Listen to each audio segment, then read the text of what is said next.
నమస్తే, నేను మీ నాగేష్. మా ఛానల్ను ఆదరిస్తున్న మీకు అందరికీ ధన్యవాదాలు. నా వీడియోలను లైక్ చేయండి, షేర్ చేయండి, సబ్స్క్రైబ్ చేయండి.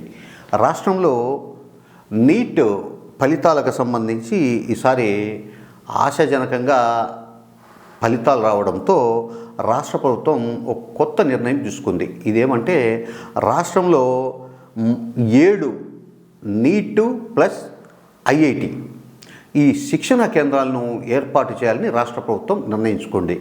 అంటే నీటుకు శిక్షణ తీసుకోవడం అంటే చాలా వ్యయ ప్రయాసాలతో కూడుకున్న అంశం. అలాగే ఐఐటి శిక్షణ కూడా.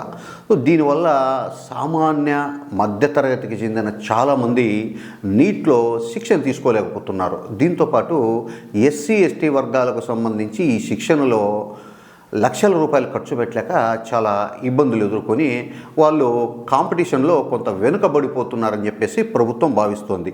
దీంతో ఏం నిర్ణయం తీసుకుందంటే రాష్ట్రంలోని కూటమి ప్రభుత్వం ఒక మంచి నిర్ణయం తీసుకుంది. రాష్ట్రంలో మరో 7 కోచింగ్ సెంటర్లు సాంఘిక సంక్షేమ గురుకుల పాఠశాలల సొసైటీ ఆధ్వర్యంలో నిర్వహించాలని నిర్ణయం తీసుకుంది. ఈ సొసైటీ ఆధ్వర్యంలో నీటు ప్లస్ ఐఐటి కోచింగ్ సెంటర్లు ఇప్పుడే 3 నిర్వహిస్తున్నారు. ఇవి ఈ ఏడాది సత్ఫలితాలను ఇచ్చాయి. దీంతో మరో 7 కేంద్రాలను ప్రారంభించేందుకు నిర్ణయం తీసుకుంది. ఇప్పటికే చిన్న టేకూరు, ఈడుపుగల్లు, అడవి తక్కెళ్లపాడుల్లోని ఎస్సీ గురుకుల పాఠశాలల్లో ఐఐటి నీట్ శిక్షణ అందిస్తున్నారు. ఈ శిక్షణ కొంతమేరకు సత్ఫలితాలను ఇచ్చింది. అందుకే మరో 7 ఉమ్మడి జిల్లాల్లో నీటు ఐఐటి శిక్షణ కేంద్రాలను ఏర్పాటు చేసి ప్రైవేటు కళాశాలల విద్యార్థులకు పోటీగా దళిత విద్యార్థులు ఎంబీబీఎస్ సీట్లను సాధించేలా వారి సామర్థ్యాన్ని పెంచాలని చెప్పేసి ప్రభుత్వం యోచిస్తోంది. ఈ మేరకు ఆ శాఖ మంత్రి డోలా బాలవీరాంజనేయ స్వామి, కార్యదర్శి కన్నబాబు, ఎస్సీ గురుకుల సొసైటీ కార్యదర్శి ప్రసన్న వెంకటేష్ ఇప్పటికే ముఖ్యమంత్రి చంద్రబాబు నాయుడు గారి వద్దకు ఈ కొత్త కోచింగ్ సెంటర్లకు సంబంధించిన ప్రతిపాదనలు పంపారు. సీఎం గ్రీన్ సిగ్నల్ ఇచ్చిన తర్వాత ఈ 7 కేంద్రాల్లో శిక్షణను ప్రారంభిస్తారు.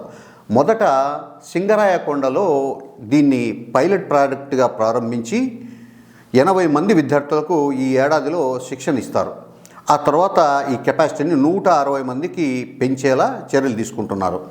ఇప్పుడు రాష్ట్రంలో ఉన్న 3 కోచింగ్ సెంటర్ల ద్వారా గత ఏడాది 173 మంది ఎస్సీ విద్యార్థులు నీటుకు శిక్షణ పొంది పరీక్షలు రాస్తే అందులో 134 మంది అర్హత సాధించారు. సో ఇది చాలా పెద్ద నెంబరే.